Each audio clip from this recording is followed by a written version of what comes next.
Allison is no longer a name whispered about at Fairmont Crest parties. This week, she becomes the epicenter of a seismic event that no one in the seemingly peaceful community can avoid. What was once a vague obsession has turned into reckless behavior, leading to a horrifying captivity that leaves Chelsea in a state of both despair and mental manipulation that is close to total collapse.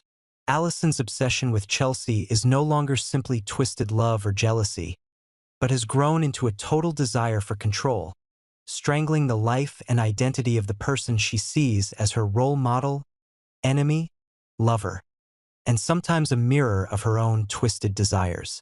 When Kat, Jacob, and Madison learn the truth about Chelsea's whereabouts, they will not only confront an Allison on the brink of insanity, but also face the consequences of truths they are not yet ready to accept. The rescue team's encounter with Allison is the culmination of months of buried plots, twisted secrets, and relationships torn apart by broken trust. Chelsea's rescue at the last moment and Allison's capture mark a resounding collapse that the audience thinks is the end, but turns out to be just the prelude to a more brutal symphony quietly beginning. Because something is wrong, and Kat senses it from the moment Allison is handcuffed. Her eyes are not those of a defeated woman, but of someone who has just carried out part of a much more complex plan. One she was not the sole director of. Madison, still reeling from what she's witnessed, stumbles upon a stack of documents hidden behind a loose panel in the room Allison used as a prison cell. As the others scrambled to get Chelsea to the emergency room and stabilize her, Madison flipped through the discolored pages, and what she found made her hands tremble. The file bore the name of a woman who had been missing since the 1980s, a name blackened from the Dupree family's past, and a DNA marker that clearly linked her to Allison. Allison's mother was not only real, but also a flesh and blood part of the Dupree family itself, a branch that had been abandoned, rejected, and deliberately erased from the official history that Anita and Vernon had built for their family empire. So Allison's real goal in kidnapping Chelsea was no longer personal, but a bloody message to the people who had erased her mother's name from the power map of Fairmont Crest. In that moment, Madison had to choose: reveal the secret she had just discovered, or keep quiet to protect her family from a tsunami that would engulf everything. But what made Madison stumble upon the truth at that precise moment? Did Allison deliberately leave a trail, making Madison the key to a bomb that only she could choose when to detonate? Or was Madison simply a pawn in the hands of someone even more dangerous? Because if Allison is Peach's daughter, the woman Vernon once loved deeply and whom Anita used every trick in the book to banish from his life, then this is no longer a case of emotional kidnapping, but a genetic revenge plotted over generations, with Allison just the first stab in a series of revenge that is slowly unfolding. Chelsea, after being rescued, still cannot regain her mental balance. She becomes sensitive to light, sound, and especially to controlling touches. She no longer fully trusts anyone, not even her family. Her eyes, once bright and shining and full of ambition, were now dark, like a portal that had been opened, and what was inside was about to spill out. She couldn't forgive, but she couldn't let go either. In her mind, Allison wasn't just a villain, but the embodiment of a long line of lies, manipulation, and abandonment that stretched from the past to the present. The real question was no longer whether Chelsea would be strong enough to overcome it, but whether she would channel her trauma into a new form of power, the power of a survivor, or fall into the darkness of a victim who could never heal. Madison remained silent, but her eyes never left the files locked in her personal safe. One night she dreamed of Peaches standing in front of the gates of the Dupree mansion, her hair disheveled and her face streaked with tears, screaming a name that only Vernon understood, and that was the moment Madison realized. Maybe it was Anita who had made it all up, hiding the entire past to protect the family throne from a bloodline she considered illegitimate. If so, Allison isn't the only one living in a delusion. She's the product of a toxic legacy, fueled by hatred passed down from mother to daughter like a curse. This changes how Allison is viewed. no longer as a crazed kidnapper, but as a living witness to a systemic failure that the Dupree family has worked together to cover up for decades. But if that truth is made public, not just Chelsea, but Fairmont Crest itself will fall apart. Every marriage, every political alliance, every property currently divided could be overturned if a new heir with legitimate blood appears. Allison, Peach's daughter, a woman who was erased from history as too dangerous to survive.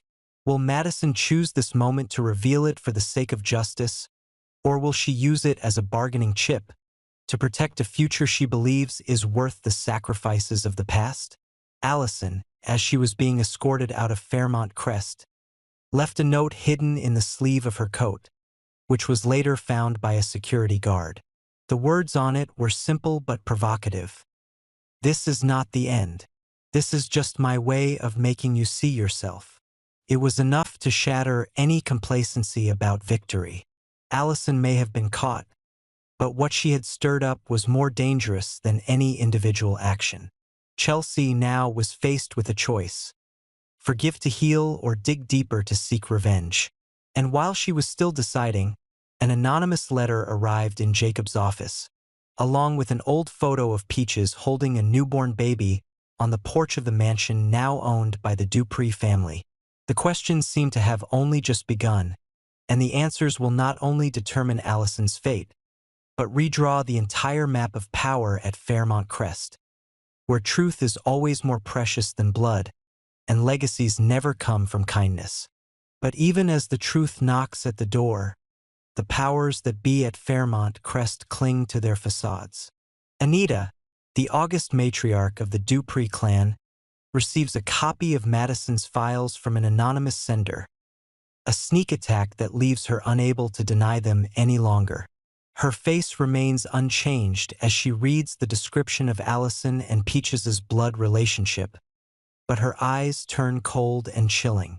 For Anita, this is not just a family shock, but a threat to the empire she has spent most of her life building and protecting. Peaches, the woman she tried so hard to keep out of Vernon's life, returns like a ghost, not in her body but through her own rejected bloodline. And worse, that bloodline is now present in a woman the town views as insane and dangerous. If the public knew Allison was Vernon's child, no one could stop her from claiming her rightful inheritance, even if she were in a mental institution. Not only did she risk losing everything, she also faced the risk of being exposed as a manipulator of her husband's inheritance and a denial of her own bloodline. But instead of collapsing, she quietly convened a closed-door meeting with 2 lawyers and a crisis communication specialist, ordering the destruction of all DNA records sent to the judicial archives. But just when she thought she had everything under control, an unexpected person quietly stepped out of the shadows. Nicole. She had watched Madison, she had watched Chelsea, and she always knew something was up.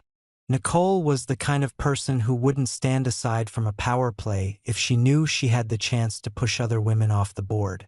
She approaches Madison in a moment of weakness, offering to help her deal with the weight of this secret, but really wants to seize evidence that could shake the system. Meanwhile, Chelsea lives in confusion, pain, and anger. She can't go back to the way things were, when everything was clear and safe. She sees herself in the mirror and doesn't recognize the blank look in her eyes as her own. She avoids therapy, avoids her family, and begins to search for information about Allison. Not to understand, but to expose. In a fit of unconscious rage, Chelsea secretly returns to the old prison where she was locked up, as if desperate to figure out for herself the mysteries that no one else can explain. And there she found an unopened letter, hidden behind a picture hanging crookedly on the wall, on which Allison had written in a scrawl, "They think I'm a monster, but I'm just continuing what my mother started. If I didn't, no one would remember her." Was the note a last wish or a manifesto? Chelsea didn't know, but what was clear was that Allison wasn't alone in the fight. In a video from a security camera near the cabin, Jacob spotted a stranger the night Chelsea was rescued. A hooded figure, faceless, but moving with such skill that he seemed to have known the terrain for a long time. He didn't interfere with Chelsea's rescue, but he didn't help either. They just stood there, watched, and then disappeared as if they had never existed. If Allison has a secret ally, then someone is running things from behind the scenes, someone not in any of the files, not mentioned in any of the testimony, but who controls the entire game from behind the scenes. Madison begins to dream memories that are not hers, but her mother's. A subconscious feeling that slowly brings back the broken stories of Peaches, the woman who once came to her in a dream when she was 12 and whispered something in a trembling voice. Now everything seems to come back, every detail, every look, every lost sentence, as if an invisible thread is pulling her toward the dark history that the Dupree family has tried to bury. If Peaches is Allison's mother, then who is Madison's father? Was Vernon as faithful as he claimed, or was it all just a hasty layer of makeup to hide a tainted past? And if Madison and Allison are related, Madison's secrecy becomes a form of blood protection rather than political intrigue. As things unravel, Chelsea begins to receive notes hidden in books, in pockets, in her car, all with the same sentence. They've been keeping the biggest thing from you. She thinks she's being followed, but no one's around. She assumes it's PTSD, but security cameras confirm there's no intruder. Someone is slick and seems to know her routine and her weaknesses. Jacob suggests calling the police, but Chelsea refuses. She wants to confront them on her own, to undo the web of lies she's been caught in a fit of rage. She went straight to Vernon's house and demanded the truth.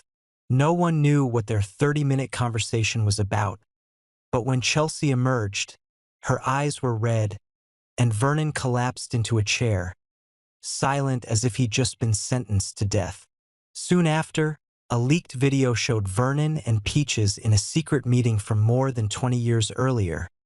The footage was grainy, but it confirmed that their relationship was deeper than anyone had ever known. Fairmont Crest was shaken, and no one could quite believe anything anymore. No one knew for sure who was the victim, who was the perpetrator, and who was running it all from behind the black velvet curtain of family promises and honor. Allison was arrested, but her story had only just begun. And the scariest thing is not what she has done, but what is waiting to be triggered. A chain of events programmed to expose the entire toxic legacy that the Dupree family thought they could bury forever under lavish parties and glossy press conferences. And Chelsea, once a victim, is now the one who holds the key to opening the final gate. A place where the truth will not only hurt, but also destroy the entire power structure that has existed for 3 generations.